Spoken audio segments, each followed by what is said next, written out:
Hello, this is the RPG Crawler, and welcome to Indie Game Friday. Well, it's that time of year again. In February, I like to focus on dungeon crawlers, especially those step-based first-person ones reminiscent of the old-school crawlers. We're going to start it off with Heroes of the Monkey Tavern. Developed and published by Monkey Stories, it was released on Steam on September 22nd, 2016, and is available there for $9.99 US.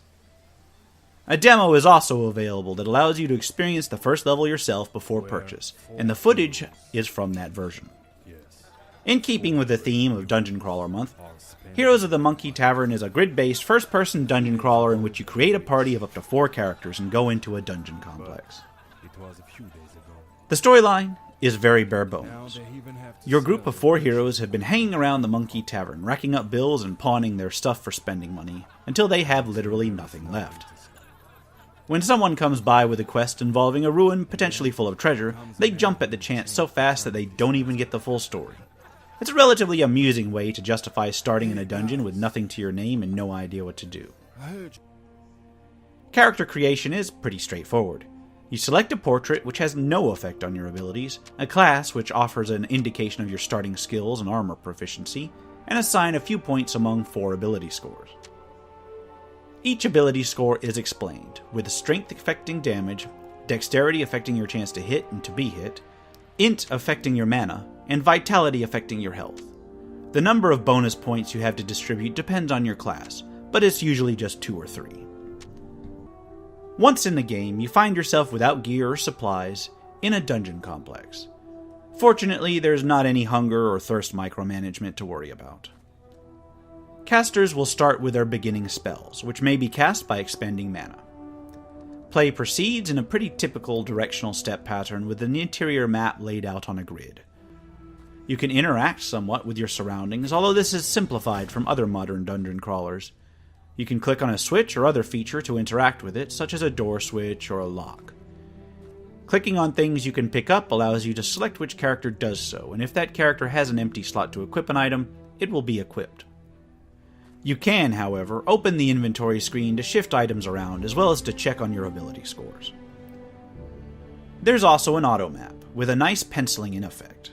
Unfortunately, said map only maps things when you are directly in the square in question, and so requires physical exploration of each tile.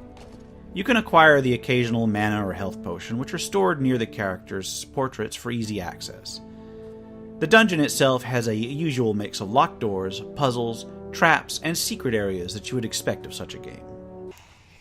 Combat is real-time, with a delay timer after using an item, casting a spell, or swinging a weapon.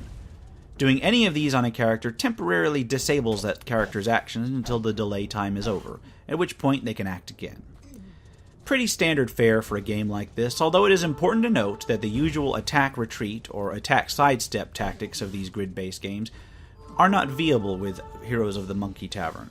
If you attempt to do this, the creature in question will do a fair amount of damage to each and every character every single time you retreat.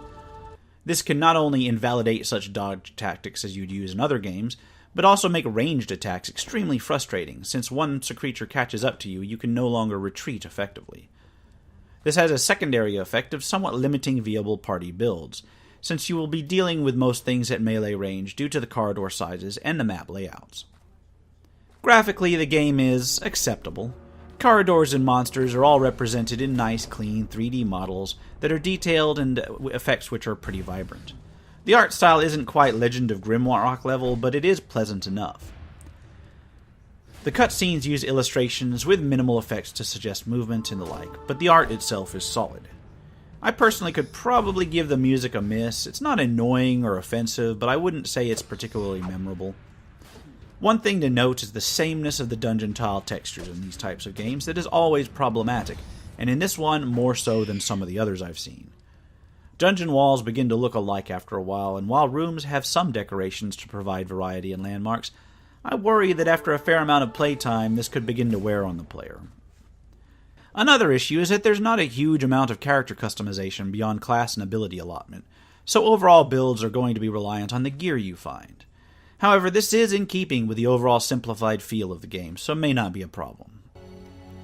However, all in all, Heroes of the Monkey Tavern is a decent little game. It's solid, if simplified dungeon crawler that can provide the hack-and-slash experience, if you're into such things, that you may be looking for. It's very reminiscent of older games like Dungeon Master or modern games like Grimrock, although in a more stripped-down way. I'm going to say that this game is probably worth the money, but nothing spectacular. At the end of the day, it fills a gap if you're really into this genre, but you've run out of other options.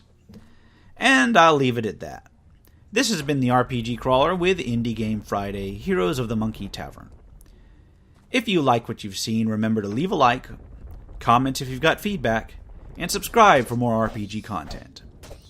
If you'd like to join those who are helping to support this channel and shape its future, do look me up on Patreon at patreon.com/rpgcrawler or through the links at the end of the video or in the description below. Until next time, take care and goodbye.